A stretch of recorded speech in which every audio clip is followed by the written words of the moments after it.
नमस्कार मंडळी, महाराष्ट्रीयन मेजवानीमध्ये आपले खूप खूप मनापासून स्वागत. तर आज आपण आषाढ स्पेशल मस्त असा खुसखुशीत व महिनाभर टिकणारा गूळ व गहू पिठाचा पदार्थ बनवतोय. तर रेसिपी शेवटपर्यंत नक्की बघा.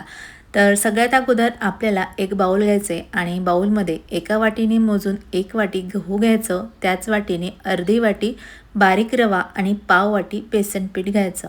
पिठामध्ये चवीपुरतं अर्धा चमचा मीठ घालायचं आणि पदार्थ खुसखुशीत होण्याकरिता यामध्ये 3 चमचे कडकडीत तेलाचं मोहन घालायचं.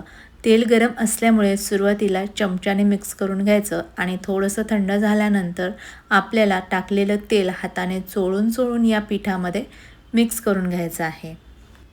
तर इथे टाकलेलं मोहन आपल्या पिठामध्ये व्यवस्थित मिक्स करून झालं आहे. त्यानंतर या पिठामध्ये आपल्याला थोडं थोडं पाणी टाकायचं आणि हे पीठ छान घट्ट मळून घ्यायचं आहे. तर या ठिकाणी पीठ मळून घेतलेलं आहे. मळलेलं पीठ बघू शकता, छान असं घट्ट पीठ मळून घेतलं. तर मळलेलं पीठ आपल्याला मुरण्यासाठी अजिबात ठेवायचं नाही. तर लगेच मळलेल्या पिठाचे समान 2 गोळे तोडून घ्यायचे आणि त्यानंतर एक गोळा आपल्याला झाकून बाजूला ठेवायचा आणि एक गोळा हातावर घेऊन आपल्याला हा गोळा असा छान सॉफ्ट करून घ्यायचा आणि त्यानंतर चापट करून घ्यायचा. तर आता या पिठाची आपल्याला पोळी लाटायची, त्यासाठी पोळपाट बेलन घेतलं. तर या पिठाची आता पोळी लाटायची आणि पोळी लाटताना आपल्याला गव्हाच्या कोरड्या पिठाची गरज पडत नाही, कारण पीठ आपण घट्ट मळून घेतला. आणि ही पोळी खूप पातळसुद्धा लाटायची नाही, मध्यम थिकनेची लाटायची आहे. तर इथे पोळी लाटून झाली आहे, बघू शकता. खूप पातळ नाही आणि खूप जाड नाही, मिडियम थिकनेची पोळी लाटून घेतली. त्यानंतर ही पोळी आपल्याला चाकूने किंवा कटरने अशी चौकोनी कट करून घ्यायची आहे आणि कट केल्यानंतर साईडचे तुकडे काढून घ्यायचे आणि त्यानंतर अशी एकसारखी ही पोळी आपल्याला कट करायची आहे. तर इथे मी अशा छान लांब आकाराच्या स्टिक कट करून घेतल्या. तुम्ही हवं तर यांना कापण्याच्या आकारामध्ये सुद्धा कट करून घेऊ शकता किंवा तुम्ही याला हवा तो आकारसुद्धा देऊ शकता. तर आता कट केलेले हे स्टिक आपण गरम तेलामध्ये तळून घेऊ.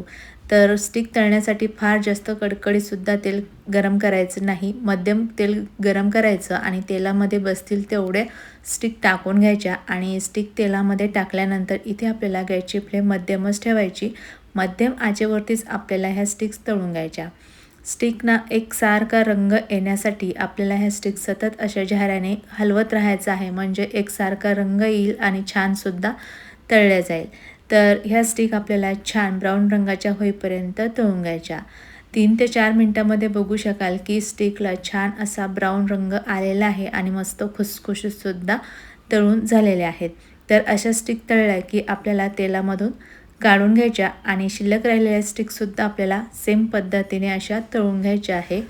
तर सेम पद्धतीने शिल्लक राहिलेल्या स्टिकसुद्धा तळून घेतलेल्या आहेत. तळलेल्या स्टिक तुम्ही या ठिकाणी बघू शकता, खूप छान खुसखुशीत अशा तळून झालेल्या आहेत. तर मुलांना तुम्ही अशा नुसत्या जरी ह्या स्टिक खायला दिल्या तर त्यांना खूप आवडतील, अशा छान खुसखुशीत ह्या स्टिक आहेत.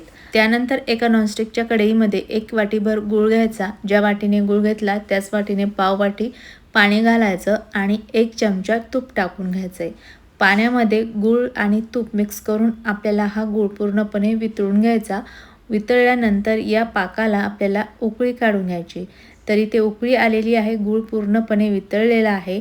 तर यामध्ये आपल्याला अर्धा चमचा क्रश केलेली सोप टाकून घ्यायची आणि मिक्स करून हा पाक 3 ते 4 मिनटं उकळून घ्यायचा. तर इथे 4 मिनटं पाक उकळून झालेला आहे. तर पाक तयार झालेला आहे की नाही बघण्यासाठी एका वाटीमध्ये पाणी घ्यायचं आणि पाण्यामध्ये थोडासा पाक टाकायचा. तर पाण्यामध्ये तुम्ही बघू शकाल की आपल्या पाकाची छान गोळी तयार झालेली आहे. तर अशी गोळी तयार झाली की समजून जायचं की पाक तयार झाला. पाक तयार झाल्यानंतर यामध्ये तळलेल्या सर्व स्टिक टाकून घ्यायच्या आणि या पाकामध्ये मिक्स करायच्या आहे. आणि या ठिकाणी गॅसची फ्लेम हाय ठेवायची आणि या पाकामध्ये 1 ते 2 मिनटं ह्या स्टिक आपल्याला मिक्स करायच्या आहे. 2 मिनटानंतर तुम्ही या ठिकाणी बघू शकाल की पाक आपला या स्टिकना व्यवस्थित लागलेला आहे आणि पाक छान फसफसू लागला आहे. तर असा पाक झाला की इथे आपल्याला गॅस बंद करायचा आणि गॅसवरची कढई खाली ठेवायची आहे. गॅसवरची कढई खाली घेतल्यानंतरसुद्धा आपल्याला 1 ते 2 मिनटं ह्या स्टिक आपल्याला या पाकामध्ये मिक्स करत राहायचं आहे, म्हणजे आपला पाक सगळ्या स्टिकना व्यवस्थित लागला जातो. आणि जसं जसं आपण या स्टिक मिक्स करत राहू तसा तसा पाक थंड होतो आणि घट्टसुद्धा होतो. घट्ट झाल्यानंतर तुम्ही बघू शकाल की आता छान आपला गुळाचा पाक स्टिकना चिटकायला सुरुवात झाली आहे.